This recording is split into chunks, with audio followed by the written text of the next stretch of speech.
I'm too black to burn from sun rays. This is Mark Bell from supertraining.tv, Super Training Gym, the strongest gym in the West, answering more questions today for the Power Project. I want to thank all you new Power Project subscribers for subscribing to the YouTubes. I'm pumping out more information. It's hard for me to even keep up with myself. Some of these questions repeat themselves, so listen close to what I say, because this types of shit happens every day. We got questions to answer here today. Question number 1 is from Stephen B, and he wants to know if wearing a belt can make you weaker. It's actually a great topic, great conversation. Can any supportive device, powerlifting wise, make you weaker? Could a bench shirt make your raw lifts go down? Could a squat suit make your raw lifts go down? Can knee wraps make your lifts go down? One thing you have to consider is the point of a belt. Why are you wearing a belt? How do you become more comfortable with a belt? How do you get the most out of it? Because basically every competition you go to, even when it's raw, you're still allowed to wear a belt, even though a belt adds a good 50 pounds to your lift or so, depending on the lift, depending on the exercise. So you're going to want to become familiar with that piece of equipment rather than try to avoid it. I think that everyone, including Constantine, can lift more with a belt as opposed to without a belt.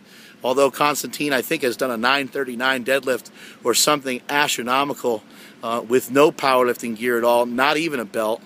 That is mind-boggling, but I would argue and I would say that if he wore some type of belt that worked well for him, that he would still lift more.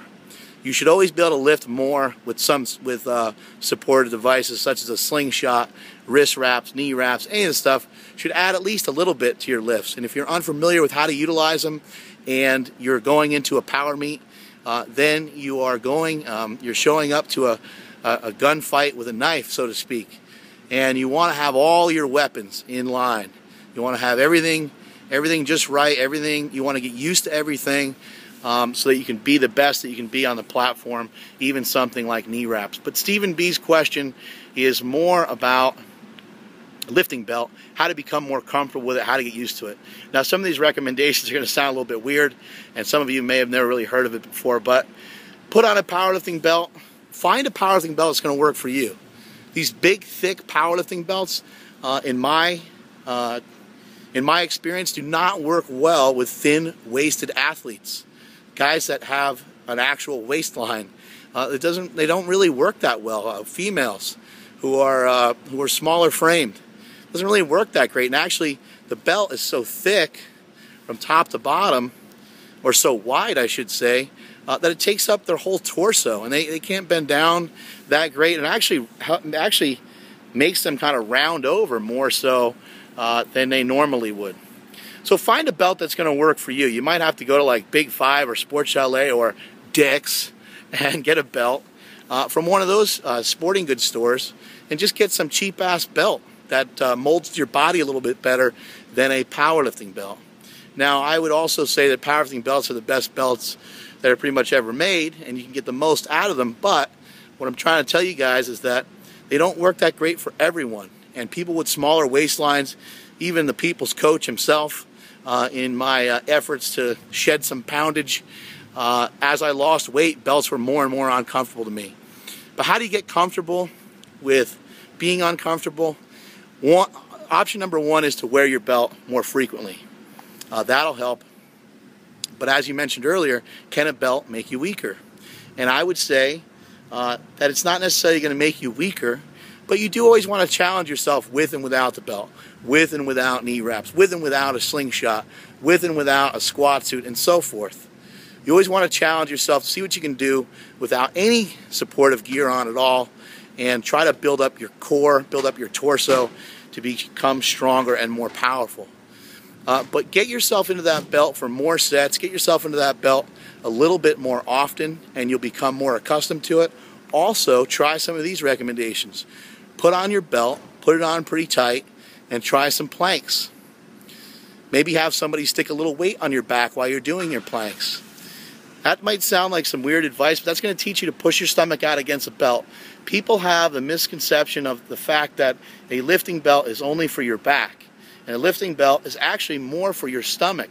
You push your abdomen out against the belt, and that helps create more support for the lower back. Also, make sure your belt is fitting you. Make sure it's contoured to your body.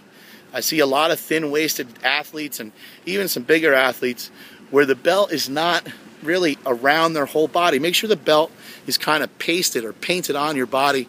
Make sure it's on you securely, and make sure it's kind of covering everything that it should be covering, because sometimes I see the belt really loose in the lower back area.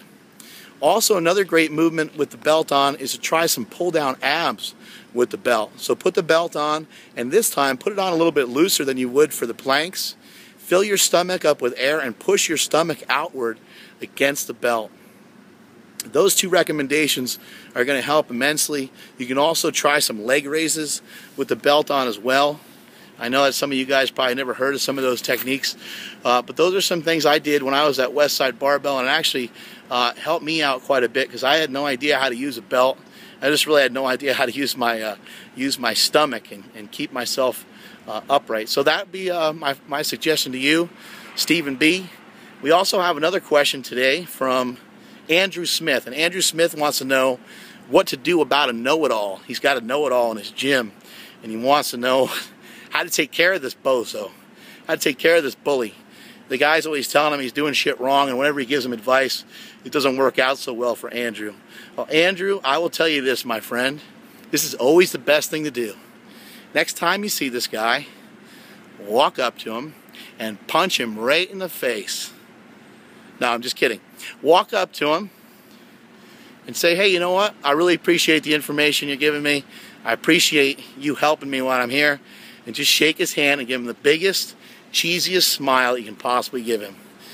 Hopefully he's going to realize that that's fake, but he's probably too dumb to realize that. I always think that you're better off killing people with sweetness than anything else. It's actually quite annoying, really, when you do it the right way. But you know, don't let people slow you down. If it's that big of an issue, try to get there at a different time when the guy's not there. Don't let people get in the way of what you're doing. And if you're allowing people to get into your head, if you're allowing even things that happen in your workout or things that happen in your life to interfere with the things that you love to do, then you are not going to be able to accomplish the things that you want to accomplish.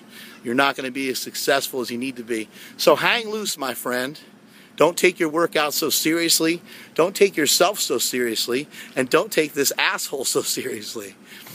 Kill him with kindness, my friend. That's my advice to you. And that is it from supertraining.tv.